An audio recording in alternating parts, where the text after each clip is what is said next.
Allez, direction l'Angola maintenant. Là-bas, nous allons suivre la mère de la révolution africaine.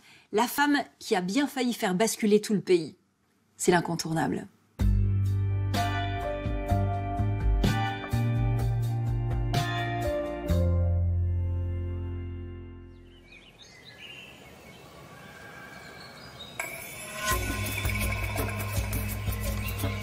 Dans le nord de l'Angola, la ville de Mbanza-Kongo s'élève sur un plateau où l'ocre se mêle au vert des collines. Jusqu'au 19e siècle, c'est la capitale spirituelle et politique du royaume Congo, l'un des plus puissants du continent. Il s'étend alors du Gabon jusqu'à l'Angola. Dans le centre de la ville, l'arbre sacré vénéré par tout un peuple veille aujourd'hui sur le musée des rois Congo et sur l'ancienne cathédrale, vestige laissé par les missionnaires portugais. Une dimension historique qui vaut à Mbanza-Kongo d'être inscrite au patrimoine mondial de l'UNESCO. Mais la culture Congo, bien vivante, elle, se découvre dans le bouillonnement du marché de la ville.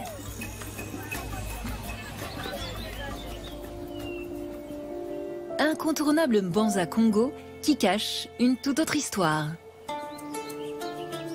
Celle d'une femme qui démontrera que l'on peut être prophète en son pays. Le directeur de la culture, Bilokan Sakala Nsenga, nous entraîne à l'orée du XVIIIe siècle. La jeune Kimpa Vita vit alors dans un royaume Congo, affaibli par 200 ans de présence coloniale portugaise. C'était une jeune femme, très belle, elle était brave, courageuse. Kimpa Vita, comme le dit son nom, un nom énigmatique, Vita, c'est la guerre. Quelqu'un qui est prêt à la guerre, à affronter n'importe quelle difficulté et la vaincre, bien sûr. À l'époque, il y avait des conflits. Le roi s'était déplacé de Mbanza-Kongo. Donc, la chaise était vide ici à Mbanza-Kongo. Le pouvoir était vide. Pourquoi? Parce que le roi avait abandonné sa résidence pour pouvoir se cacher dans une des forêts ici à Mbanza-Kongo. La capitale est à l'abandon et la religion catholique s'est propagée dans tout le royaume sous l'impulsion des missionnaires portugais. Elle-même élevée dans la foi chrétienne, Kimpa Vita n'a qu'une vingtaine d'années lorsqu'elle tombe gravement malade. Au bord de l'agonie, la jeune femme est sauvée par une révélation. Elle a eu cette vision-là où Saint Antoine lui confiait une mission, de rétablir le pouvoir du roi, le pouvoir d'une Totela, ici à Mbanza-Kongo, qui était la capitale de l'ancien royaume Congo.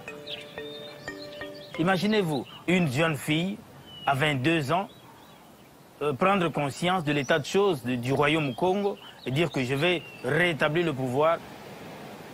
Habitée par la présence de Saint Antoine, Kimpa Vita commence à prêcher.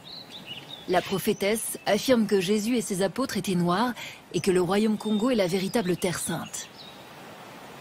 Elle n'avait pas adopté à 100% seulement la religion chrétienne, elle avait gardé sa tradition, c'est-à-dire reconnaître ces dieux-là, le Nzambian Pongo Tolendo. Il y avait une espèce de brassage, un mélange entre la foi chrétienne et la foi traditionnelle.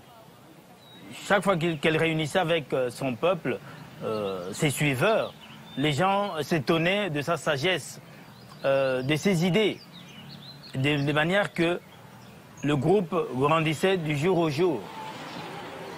À la tête de ce mouvement syncrétique, appelé culte de Saint Antoine, Kimpa Vita exhorte les Congos à s'émanciper des colons esclavagistes qui dépeuplent le royaume. Elle veut convaincre le roi du Congo, Pedro IV, de réinvestir Mbanza-Kongo pour restaurer sa puissance.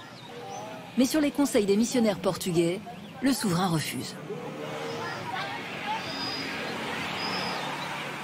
Et ce qui a fait peur aux missionnaires, à un moment ou à un autre moment, ils pouvaient voir les chrétiens diminuer à l'église catholique pour suivre Kimpa Vita. C'est alors qu'ils vont se conseiller entre eux. Cette fille peut nous créer des difficultés. Comment l'arrêter?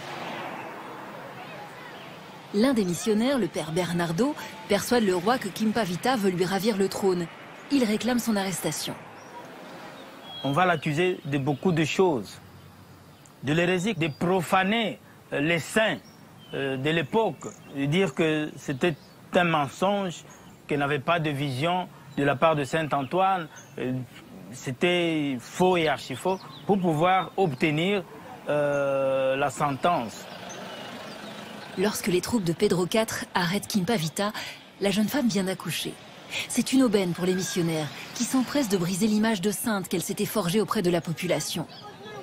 Kimpa Vita est jugée pour hérésie et sorcellerie et elle est condamnée au bûcher en 1706. Et il est allé jusqu'au bout. Le feu, en aucun moment, a fait qu'elle ait peur, renoncer à sa philosophie, renoncer à son plan d'action. Le culte de Saint-Antoine survit quelques années à la mort de Kimpa Vita, avant que ses adeptes ne soient contraints soit d'abjurer, soit d'être déportés comme esclaves vers les Amériques. Mais aujourd'hui, Kimpa Vita est célébrée comme la Jeanne d'Arc africaine. On a connu combien de Jeanne d'Arc en France? Une et une seule. Et ici aussi, comme elle est l'unique, nous devons la voir comme symbole de résistance vis-à-vis de ce qui avait été importé de l'extérieur. Nous avons ce sang-là de Kimpa Vita. En elle, nous nous retrouvons tous, non pas seulement faisant partie de cette région Congo, mais aussi de l'Afrique.